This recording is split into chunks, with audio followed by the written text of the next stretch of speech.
Please like the video, share the videos out on social media, because if you enjoy the content, others will as well. We got Claudette Montana Pattison on the line from USC on the SI platform. Claudette, the running back position is much in flux. You lose two good ones, but USC brings in Keontae Ingram as well.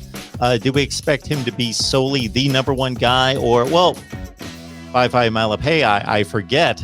Wow. Yes. There we go. So we got a 1-2 punch there with those two. Anybody else in the mix?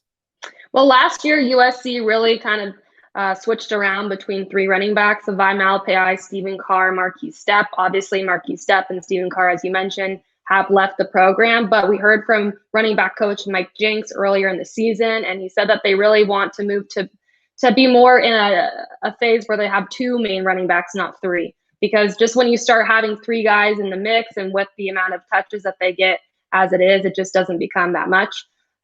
So yeah, Keontae Ingram does look like a leader as of right now. They also brought in Brandon Campbell. He's a freshman. He's been looking pretty good as well. But kind of all eyes right now are on Keontae Ingram and Savai Malapai to win that spot right there. A lot of eyes on Drake London, too. Even in down seasons, USC has just boasted ridiculous wide receiver talent under Clay Hilton, and he appears to be the latest in terms of an emerging superstar. Yeah, and he had a really strong season last year. Of course, they had Amon-Ra St. Brown and Tyler Bonds, which also those two played significantly last year. But this season, it's kind of Drake London's time to shine. Him and Keaton Slovis have a great relationship. They're tremendously accurate between the two of them. They've been looking really good at fall camp so far. The biggest question really is going to be who is going to step up and replace Brew McCoy.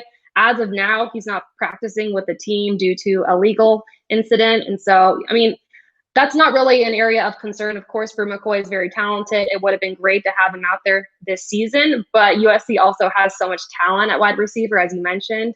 That they're pretty stacked at that position. So even if guys do get injured, they should be okay there.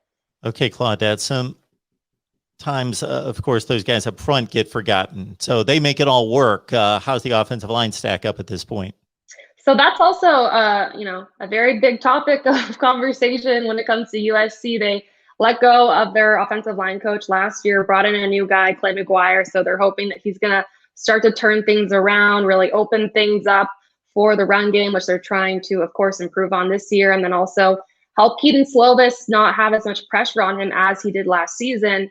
Elijah Vera Tucker, obviously their starting offensive tackle last season, left tackle, I'm sorry, he left for the NFL. So still not clear yet on who's going to replace him at that position. Right now, they like Cortland Ford, they like Jonah Monheim. But as of now, things are looking good. They're progressing well. Clay McGuire is happy with what they're doing, and he's telling his team that he wants their offensive line to be the best offensive line in the Pac-12 conference and in all of college football. So we'll see if that happens.